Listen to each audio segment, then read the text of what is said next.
la place de mon ego dans mon choix de relation en fait, et dans quelle mesure mon ego il conditionne la validation sociale de ces relations, notamment au début. Donc ma prise de conscience c'est que avant et quand dans mon environnement depuis toute petite, je ne m'attardais pas beaucoup sur ce que me donnaient les gens en retour de ce que je leur donnais. C'est-à-dire que si je les invitais plus, si je les appelais plus, si la relation n'était pas forcément, on va dire, donnant-donnant ou très équilibrée d'un point de vue affectif, cela ne me posait pas problème et j'étais dans le faire un effort. En fait, j'ai un peu ce conditionnement-là dans le test des injonctions que si vous connaissez.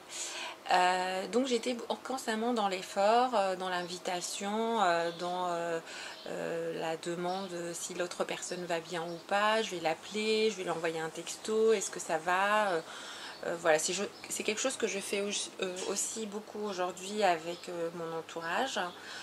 Sauf que la question qui s'est posée quand j'ai changé d'environnement, notamment il y a 10 ans quand je suis venue m'installer en France, et j'ai été confrontée à une différence un peu dans les mentalités, dans les façons de faire, dans ce schéma social que j'avais et qui était plus le même en fait.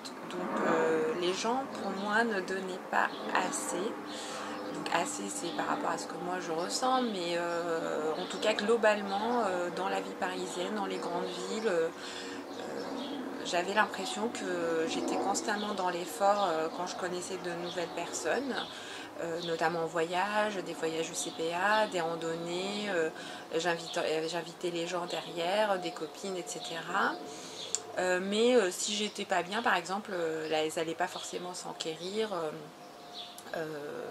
Si j'avais une fête et que j'étais seule, après c'est pas leur fête, mais par exemple si j'en parle, elle prenait pas forcément conscience que ça pouvait me peiner en fait, que je sois à l'hôpital et que c'est une fête et qu'on me la souhaite pas, des choses comme ça.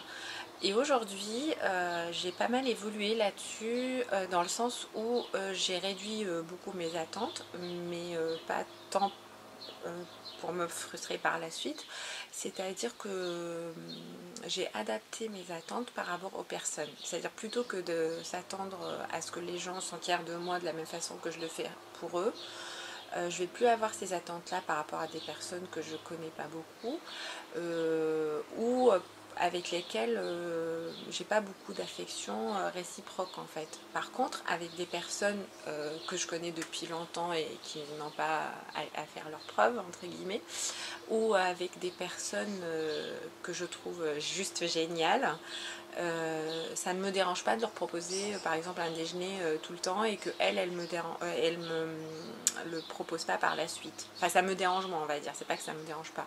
Et donc le lien avec l'ego que je faisais au début, c'est que avec ces personnes là mon ego ne va pas prendre le dessus.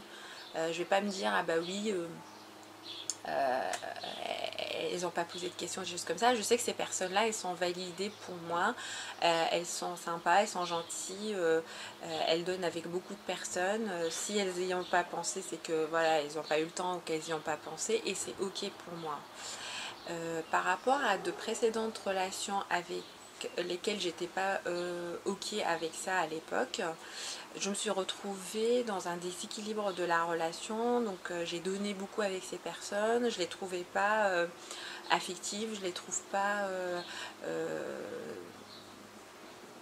dans, en fait dans le comment dire, elle ne s'attarde peut-être pas à mon bien-être à moi, etc.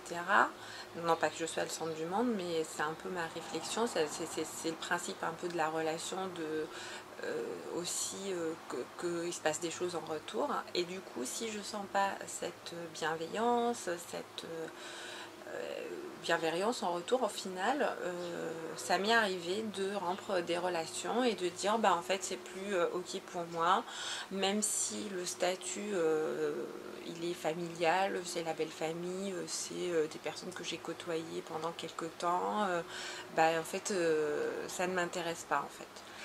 Le lien que je fais aussi par rapport à ce choix-là, c'est au niveau aussi de l'estime de moi. Donc il y a d'un côté l'ego, donc de faire un peu la balance entre ce qui est juste pour moi ou pas par rapport à cette relation, et si c'est mon ego qui prend le dessus, et j'essaye que ce soit pas mon ego qui prenne le dessus. Mais il y a aussi mon estime de moi dans l'entrée en relation avec quelqu'un. C'est est-ce que je m'oblige en fait à être dans de bons termes et à m'investir beaucoup avec des personnes qui finalement ne s'investissent pas ou n'ont pas ce même schéma en tête en fait, ce même schéma. C'est-à-dire que moi je me dis bah oui c'est ma belle famille, il faut que je m'entende avec ma belle famille, mais si ma belle famille ne se met pas en tête ces mêmes obligations, bah du coup on va pas être en phase et ça va créer une distorsion. Donc aujourd'hui, si je connais de nouvelles personnes, soit j'ai un bon feeling et que du coup je me pose pas la question et je construis une relation saine parce que ces personnes m'apportent quelque chose intellectuellement, émotionnellement. Alors je parle aussi d'affection, mais faut pas être dans la dépendance affective aussi parce que les gens ne sont pas là pour répondre à nos besoins d'affection, mais c'est important aussi d'avoir de l'affect par rapport à des personnes. Et si ces personnes ne répondent pas à une ou plusieurs de ces besoins-là en fait, ou de ces critères-là, bah en fait je ne m'oblige plus à les côtoyer ou à faire des efforts démesurés quoi. Donc voilà, j'espère que cette réflexion elle vous a parlé en fait.